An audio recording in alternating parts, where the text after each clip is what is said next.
The following is intended only for mature audiences.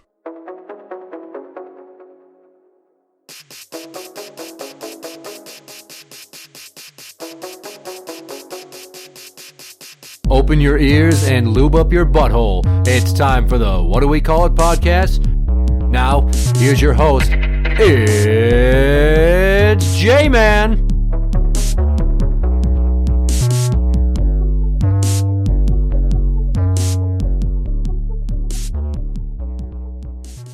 Welcome to the What Do We Call It podcast. I'm Jmann. This is Steiny.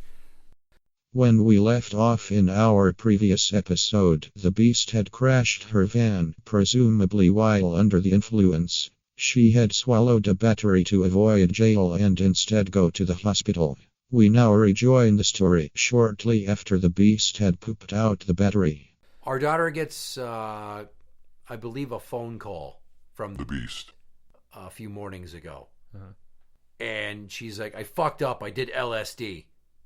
Like, whoops, I just dropped acid? Like, okay. No, like it was planned. Yeah. And she's saying, I fell off the wagon. I'm admitting to drug usage to her.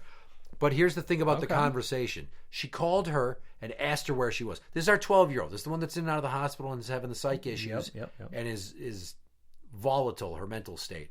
It's like, where are you? Where are you guys? Are you safe? Gets her worried. Tells her that her boyfriend, she's scared of him, and she's worried he's going to try to hurt her. And then she's like, call your dad. Wait, don't call him. Don't call the cops. If you call your dad, he's going to call the cops. And if the cops get involved, I'm going to go to jail for a long time. So it starts getting them through the ringer on this stuff. They're with my parents, and they're both fucking in tears, and they don't know what's going on. And she is basically taking their simple morning and raising it to like DEFCON 1 levels of nuclear fuckery. Right. Because now you don't know if your mom is safe. She doesn't seem to even know what fucking planet she's on. She forgot that it's my week and where they'd be. Yep. Like, I'm at work. She knows this shit. And then they're worried that her boyfriend, fresh off of parole, he's off paper now, and he hangs with some unsavory characters, it seems. And remember they weren't happy about, like, them growing stuff. The weed grow and this other friend that comes over, and they always hang out exclusively in the basement, and the kids aren't allowed in the basement. Sure. They got rid of the weed grow, got rid of it, air quotes, but apparently it's back to some degree. We don't know what else is going on down there because no one's allowed down there. They're freaking out, and I get a text from my 12-year-old who's kind of telling me what's up. She's like, I was worried to tell you, but I'm just telling you so you know. I don't know what to do. Really? The last thing she said is, I have to go. I need to get rid of my phone. She apparently threw her phone out the window. I don't know if that's while she's driving or what the fuck. And I tried to call her, and she doesn't pick up because she doesn't have her phone. Right. And then her mom tries to fucking do damage control until the girl's, your mom's fine. She just made a mistake with the dosing on her meds. And I'm like, well, one, no. And two, she admitted to dropping acid. How the fuck are you going to sit here and try to cover it up with prescription pharmaceutical dipshittery? No way. And that was Monday. Today is Thursday. Yes. There's some shit in between. Let's cover that now. Okay.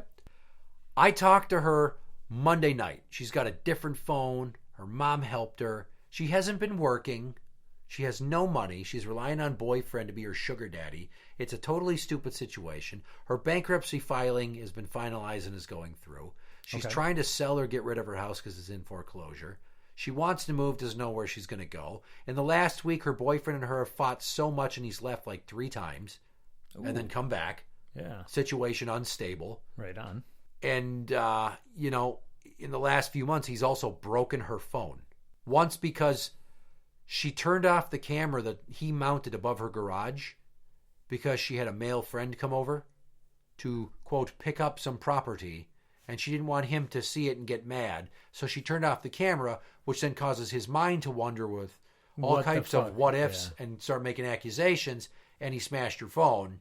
That seems extreme, even so. Which our daughters are fully aware of what's happened. Okay. And so I talked to her Monday night. I'm like, care to explain yourself? I didn't say hi. I didn't say hello. That's how I fucking started the conversation. She's like, I'm busy right now. I'll have to call you back. I'm doing something. Doesn't call me back. Of course not. I don't fucking hear from her.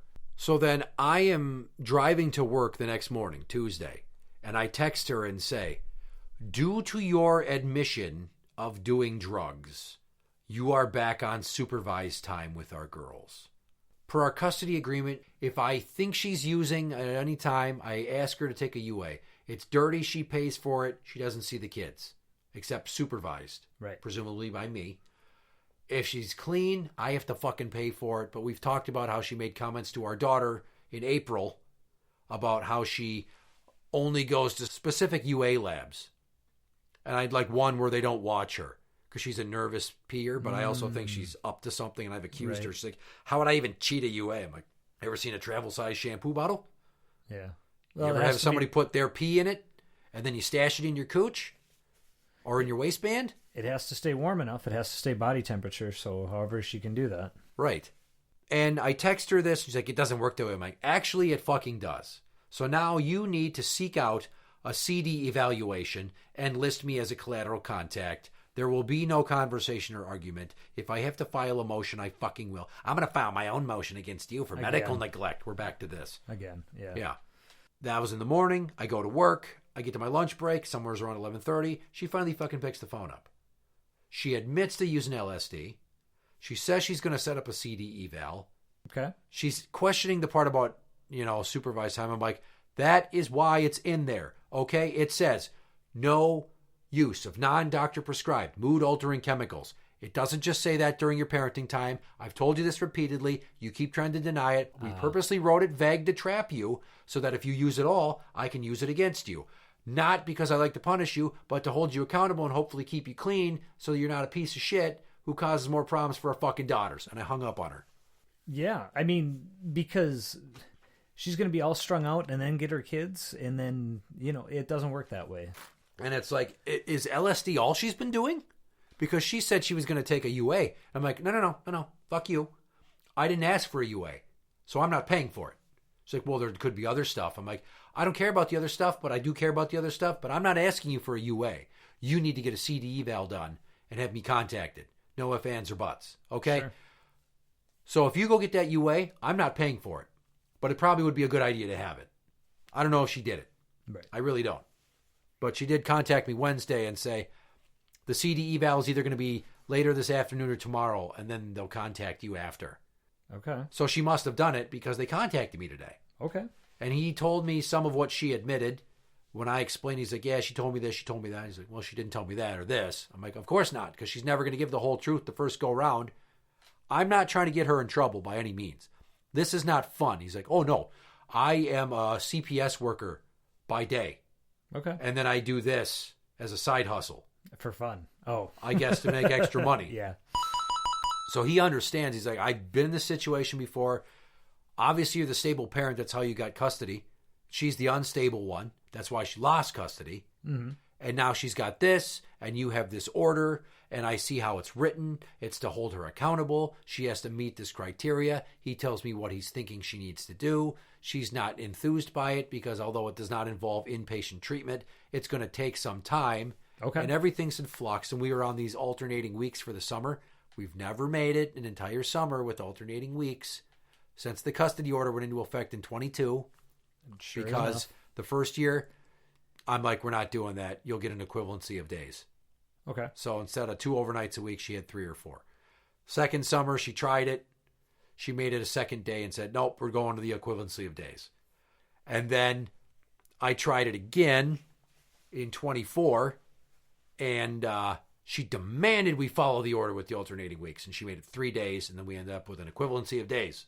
Jesus. She just can't handle her children that long? Nope, it's too much. Oh my gosh. So now here we are again, 25, and she's demanding we follow the order. And the only way that it's been working is because the kids go to their friends or sleep with their grandmothers or go with my parents enough. She's never had them 7 consecutive days, and she's had them sleep at her mom's a bunch.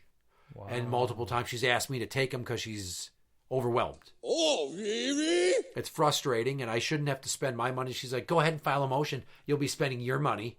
Because she figures that she'll what? Put it on a credit card? She just filed bankruptcy. Who's going to give her a credit Right. card? Yeah, it doesn't work that way. And she thinks she can just file a motion, but do you know all the steps involved in filing a motion? Because you also have to file an affidavit of service. Yep. Yeah, you have to pay for it. You have to pay for it when you file it. You also have to pay to have it served. Yep. Yeah. And I could file a motion and do all that on my own. Yep. But I'd rather pay somebody to do it professionally and not fuck it up. Yeah. I've done it a couple times on my own, and the first time I did it, I messed it up because what I was asking for wasn't possible. So yeah, it got thrown out. So yeah, you live and you learn. But I consider myself a reasonably intelligent person, and it's not easy to do. I know for a fact she would not be able to handle it. Correct. On her own. First saved voice message. Sent Friday, August 8th at 1:34 p.m. Duration 47 seconds. Hello, Mr. This is The Beast. being really nice so that you don't hang up on me. You need to call me back, please. We need to discuss this 12 weeks of supervised visiting because it's not happening. I refuse. I was not recommended treatment. The order states that until completion of treatment happened years ago. He did not recommend that. He recommended therapy. And he also said that hallucinogens are not an addicting substance, and he usually doesn't have to deal with stuff like that. So if it's based on the hallucinogen recent events, it's not recommended. It's only recommended the other things because of my history. So I would rather go 6 to 30 days in jail than go 12 weeks of supervised visits with you. Not going to happen. Call me back. Okay, thanks. So now we're just kind of in this holding pattern, and it could be months. And school's going to start in a month, and she's going to lose her house, and the girls are upset they can't see her, but I have to make it so that she is held responsible and follows the necessary steps to get back to where we are with our custody order, which by the time she gets him back will be 2 overnights a week. Where are you going to be living? Are you going to be working? This guy wants her to do a very complicated therapeutic process with somebody who's dually licensed in both chemical addiction and mental health issues. How is she going to get that done then? He gave her some names to give her a head start. Okay. He's like, my job is not just to jam people up. I'm supposed to help them. So I'm in your life now. If you need anything, you call me, you email me. If she needs anything, she calls me or emails me. I'm the conduit passing the information because my goal is to help people get back on their feet. This is supposed to be helpful and intuitive, not punitive. Right. And I get that, and I'm fine with that because we want her to be stable. Like, she just can't seem to pull it off and hold down a job. So it's like, what the fuck are we going to do? Well, and she's also that type of personality that will use just about any excuse to not do something. Mm-hmm. So if you have somebody like him helping her and help making it easier, maybe that's what she needs. Maybe that'll help get her moving along. I don't know.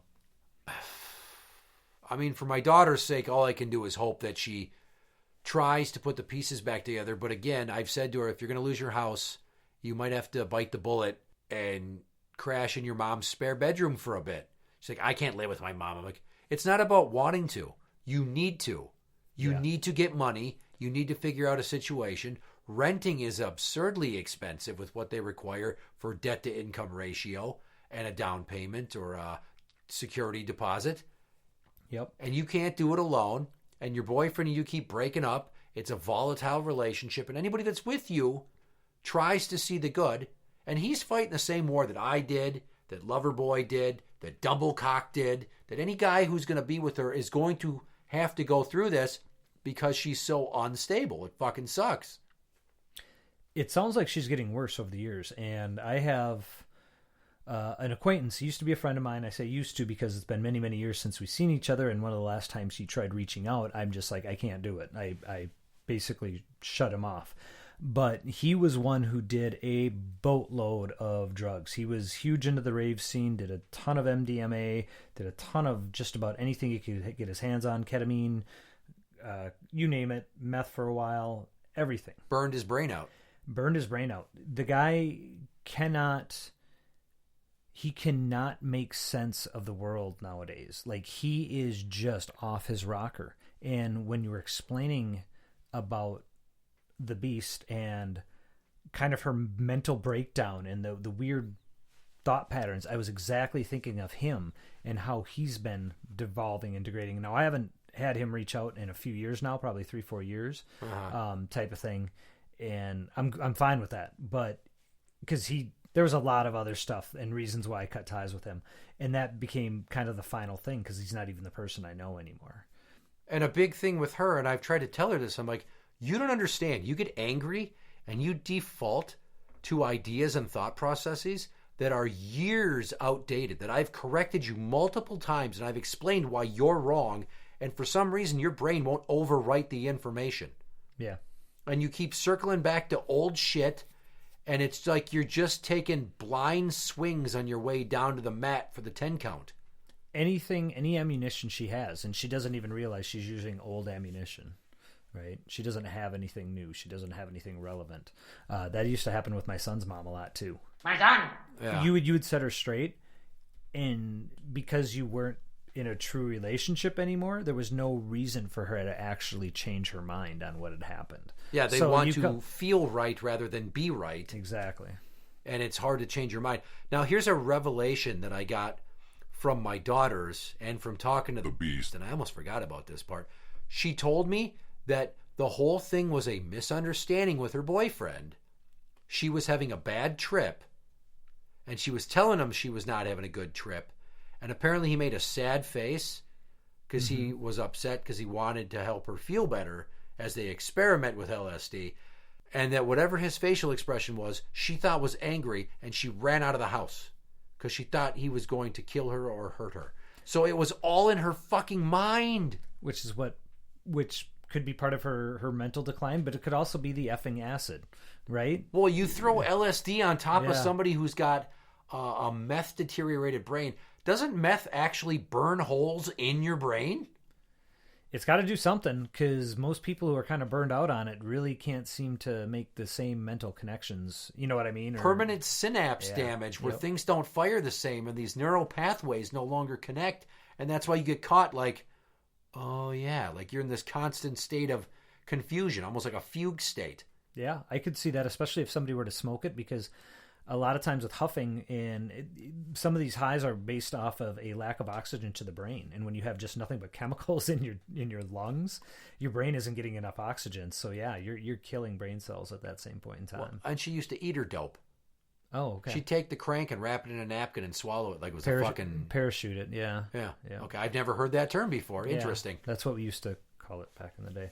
Okay. I don't know what's going to happen. I mean, I wish that she would get her shit together, but she might be too far gone now mentally, and her health is bad getting there too with other shit going on, and it's just like I don't know what the fuck to think right now. Once you become an adult, you're no longer creating brain cells, and the only thing you can really do is keep your neural pathways healthy, and the more you destroy those, there's some things you can't get back. And it's just my daughter's been making progress with her mental health. You know, it has not been easy. It's been a very difficult year. And the last 4 months, like we're in August. It's been 6 months of hell. Yeah. With 2 months good. So there were 4 months of hell, 2 months of okay. I'm worried it's going to set her back on a fucking spiral. Last year at school didn't go well. She wants to do online school. I'm like, no fucking way. Oh, wow. The psychiatrist said, no, she needs to be out of the house and socialization. You need to be engaged physically in a building, not sitting at the kitchen table on a laptop.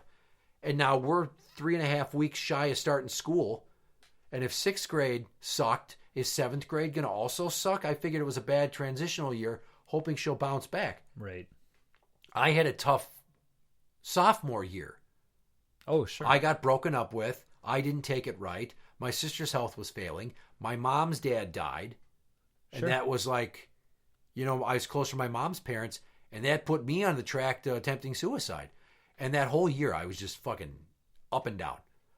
But then junior year, I was fine. Right. And then senior year, I was fine. So I had one bad year, and I got beyond all of that shit. And I'm just crossing my fingers and hoping and praying that it goes that way. But then I also have to fucking sit here and be like a parent to my ex, who I'm not close with, and we don't have a good relationship, and she doesn't fucking understand that I'm not trying to destroy her life as much as I'm indebted to these children to hold her accountable. Yeah. And in 6 years' time, I don't have to fucking care anymore. I was just going to say, you have to see the light at the end of the tunnel, right? But look at what the last 5 fucking years has been. Yeah. We get off of meth and she loses custody, and then everything with the abusive boyfriend and not working and losing her house and filing bankruptcy and being sued by multiple creditors And she's like, conditions have changed. I deserve my joint custody back. I'm like, nothing has changed except for you're not doing drugs. You're every bit as extremely emotionally dysregulated. You cannot have a conversation. You're fighting. You're hanging up. Everything's a battle. Right. You're not fucking fit to have the half the time. You can't even take care of yourself. Well, look what's happening with our daughter. And that happened on your watch. I'm like, I would argue that it happened because of you and me fighting. And we fight because you can't get your shit together, constantly battling, and I'm defending myself because I have to stay afloat, and so you don't walk all over me and make it worse. So yeah, our daughter hates that we fight. I need to get her to see that it's your fault mainly. It's like fucking 90-10 in terms of percentage of responsibility. And then we got to get her stable while you get stable. And if you're unstable, it might not let her get stable. And if she's unstable, and God forbid she fucking kills herself, you're never living that down.